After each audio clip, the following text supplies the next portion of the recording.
Salam alaikum wa rahmatullah et bienvenue dans cette nouvelle vidéo où je vais traiter avec vous la correction de l'exercice numéro 11 du chapitre La droite dans le plan.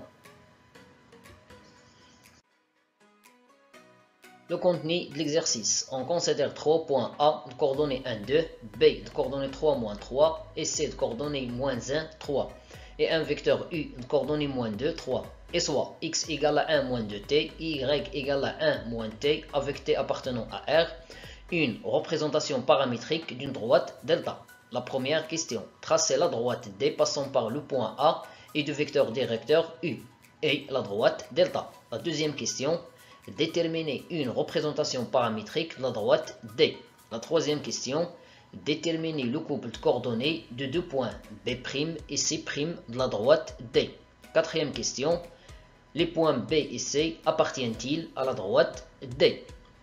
La cinquième question, déterminer le point I de la droite D d'abscisse moins 3. La dernière question, déterminer le point G de la droite D d'ordonnée 2.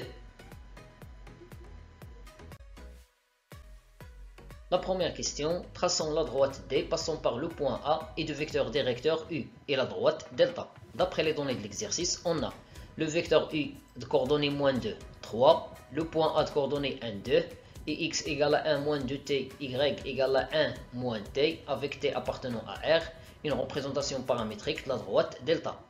Donc, la droite delta passe par le point E de coordonnées 1, 1, 1, 1, et de vecteur directeur V de coordonnées moins 2, moins 1. Alors, le traçage de la droite D et la droite delta. On a la droite D passe par le point A de coordonnées 1, 2 et de vecteur directeur U. C'est-à-dire que la droite qui porte le vecteur U et la droite D sont parallèles. Ainsi, la droite delta passe par le point E de coordonnées 1, 1 et de vecteur directeur V. Donc, la droite qui passe par le point E et la droite qui porte le vecteur V sont parallèles.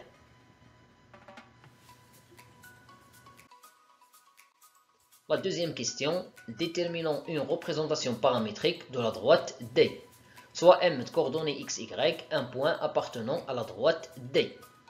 Alors, les deux vecteurs U et AM sont collinéaires. Donc, il existe un nombre réel T tel que le vecteur AM égale T fois le vecteur U. C'est-à-dire que l'abscisse du vecteur AM égale à T fois l'abscisse du vecteur U. Et l'ordonnée du vecteur AM égale à T fois l'ordonnée du vecteur U. Ou encore, XAM c'est XM moins XA, YAM égale YM moins YA. L'étape suivante, on va faire passer moins XA et moins YA vers le deuxième côté. On aura XM égale à XA plus T fois XU et YM égale à YA plus T fois YU. D'après les données de l'exercice, XM et YM sont respectivement X et Y. XA et YA sont respectivement 1 et 2. XU et YU sont respectivement moins 2 et 3. T fois moins 2 vaut moins 2T. T fois 3 vaut 3T. Ce système est une représentation paramétrique de la droite D passant par le point A de coordonnées 1, 2 et dirigé par le vecteur U de coordonnées moins 2, 3.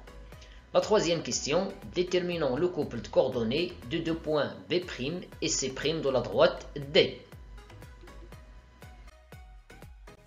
D'après la question précédente, on a ce système est une représentation paramétrique de la droite D. Alors, pour déterminer des points appartiennent à la droite D, il suffit de remplacer T par une valeur.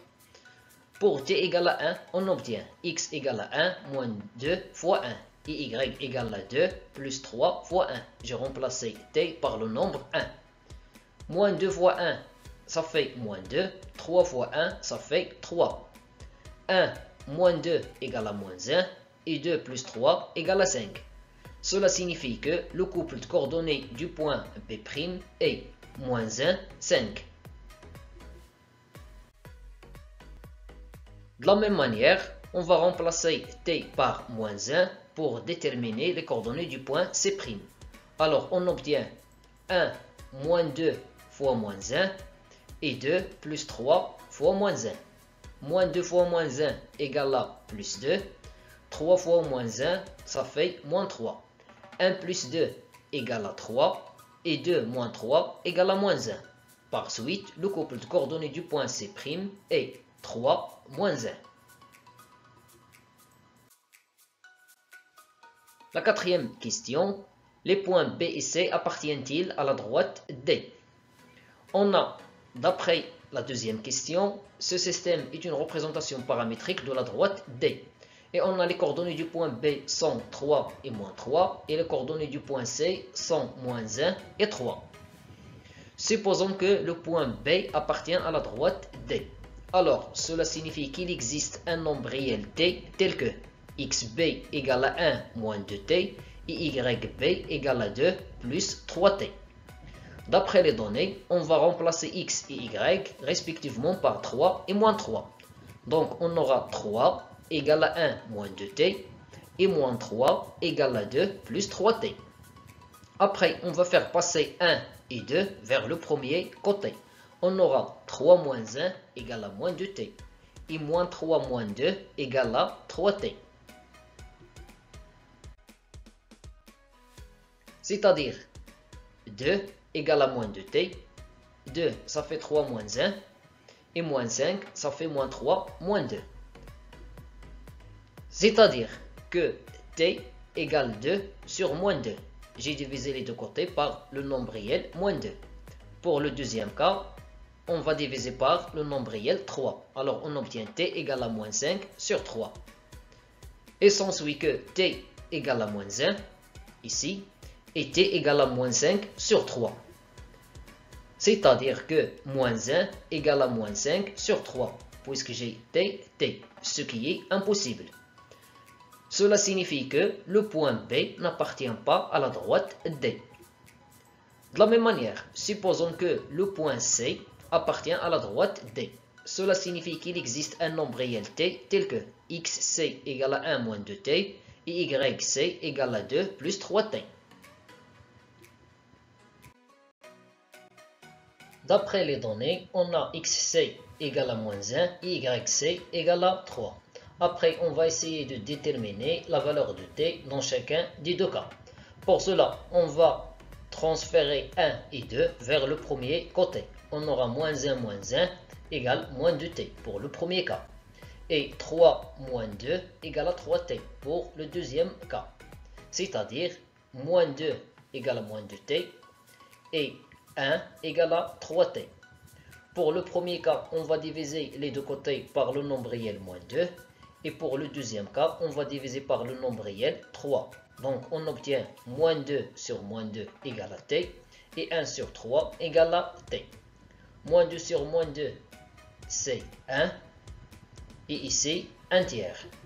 Cela signifie que 1 égale à 1 tiers, ce qui est impossible. Il s'ensuit que le point C n'appartient pas à la droite D. La cinquième question. Déterminons le point I de la droite D d'abscisse moins 3.